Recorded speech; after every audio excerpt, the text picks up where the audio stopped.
Surya Paloh sebut belum terasa efek ekor jas dari mendukung Anies Baswedan. Ketua Umum Nasdem Surya Paloh mengatakan, belum ada efek ekor jas elektoral kepada partainya dari mendeklarasikan Anies Baswedan sebagai calon presiden di pemilu 2024. Ia berharap efeknya akan terasa seiring Anies mendapatkan empati dari masyarakat. Menurutnya, bila banyak masyarakat yang mendukung Anies Baswedan, maka Nasdem juga akan mendapatkan keuntungan elektoral.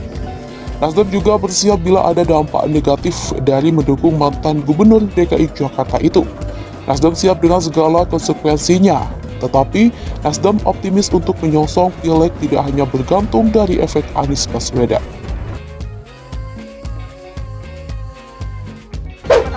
Betulkah demikian Nasdem sudah nggak dianggap lagi sama Pak Jokowi? Jadi kemarin nggak diundang? Dalam benar yang Bang Saan bilang bahwa menteri masih ada kan Bang? Masih lah menteri kita. Komplit kan? Tiga-tiga masih komplit. Kalau penghargaan itu adalah keberadaan menteri-menterinya masih Oke. dihargai. Bahwa kemudian Surya Paloh berbicara seperti itu ya mungkin gimana ya? Kita bercermin pada apa yang paling rasional yang bisa kita pakai untuk menghitung peluang dan kemungkinan. Kalau yang paling rasional itu survei, ya memang tertinggal jauh Aniesnya. Tidak akan mengedit statement ini. Satu, secara politik memang semangat untuk memajukan Anies oleh Nasdem tujuannya adalah untuk melawan dominasi kekuasaan politik PDIP yang selama berapa kali memenangkan pertarungan. Itu tidak bisa dibantah menurut kita. Yang kedua, basis pemilih antara Puan dengan Anies dalam berbagai simulasi survei ini bukan mengangkat basis elektoral mereka, justru semakin menjauh. Mereka lari ke swing voter. Iman politik mereka jadi berdiam, tidak mau memilih Anies dan tidak mau memilih Puan. Oh, jangan-jangan Bagi milih saya- Prabowo nanti bagi nih kalau saya, begitu. Politik itu memang harus ramai dan harus gaduh. Nggak Oke. apa-apa Mbak Puan itu sama Tapi Anies saling berkompetisi. Apa yang biar Adi bilang, ramai. perubahan itu tidak selalu destruktif. Perubahan itu bisa konstruktif. Ini kemalasan intelektual yang saya lihat dari Adi.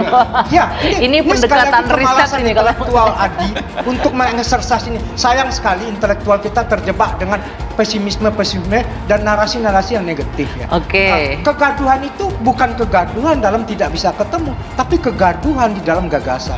Ini suatu hal kegaduhan yang dia maksud adalah ekstremitas kelompok yang terpecah. Nah, cara berpikir kemalasan seperti ini sangat miskin sekali intelektualitasnya. Begini. Jadi, Ini satu bukan hal, soal perubahan kemalasan itu ya. adalah konstruksi. Jangan membebek kepada data yang ada. Oh, ini nggak bisa ketemu. oke. Justru Bagi saya politik prinsipnya hadir sebagai begini. sebuah social Kalau- engineering, political engineering, biar kemudian tidak terjebak dengan change atau continuity. Kita bisa melompati realitas itu.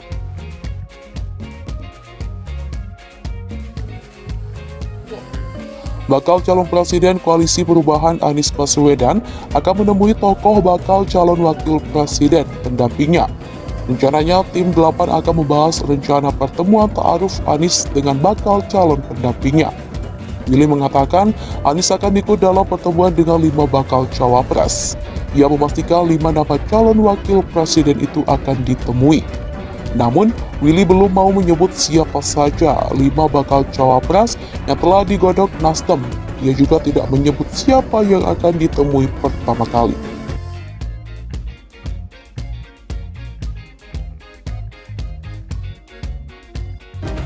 Pak Prabowo sampai dengan hari ini luar biasa. Kemudian terhadap Partai Gerindra, hasil survei seluruh lembaga-lembaga survei selalu menempatkan Partai Gerindra juga di partai yang teratas gitu. Jadi tingkat kepercayaan masyarakat publik kepada partai dan kepada Pak Prabowo Masih terjaga lah ya. terjaga. Oke. Dan oleh karena itu sebenarnya kita tinggal di akhir tahun dan 2023 memodifikasi dan tinggal karena Pak Prabowo kan masih berkonsentrasi menjalankan tanggung jawab sebagai Menteri Kabinet, ya. Pertahanan. Kemudian insya Allah nanti 2023 nanti sudah mulai membagi ruang waktu untuk bisa mulai ke publik gitu. Oke, Dan ini kan santer nih nama Caimin terus digadang-gadang kan. ya kalau Pak Prabowo dengan tuh pasti kalau internal Partai Sudah Gerindra solid. sudah resmi menetapkan Pak Prabowo Subianto sebagai calon presiden.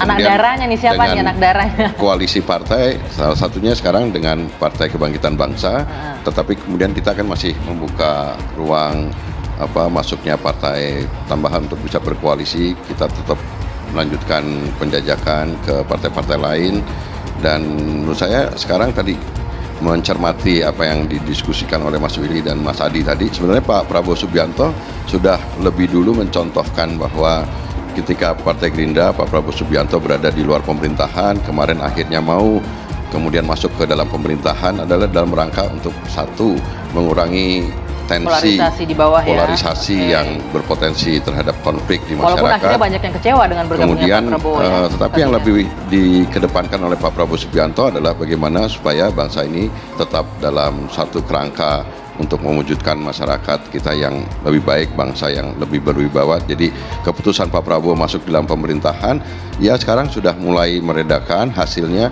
Kemudian kita juga sekarang sudah ingin semuanya sama-sama menghilangkan atau mengedepankan kembali semangat kebersamaan. Jadi 2024 kita rasanya lebih optimis gitu, dan pengalaman Partai Gerindra, Pak Prabowo Subianto kemarin di luar pemerintahan dan sekarang di dalam pemerintahan memberikan satu kedewasaan yang lebih tinggi lagi kepada kita untuk bisa tadi bagaimana perubahan bisa terjadi dengan tetap mengedepankan kebersamaan, dan kemudian kita juga bisa tetap melanjutkan apa-apa yang baik dari pemerintahan Pak Jokowi.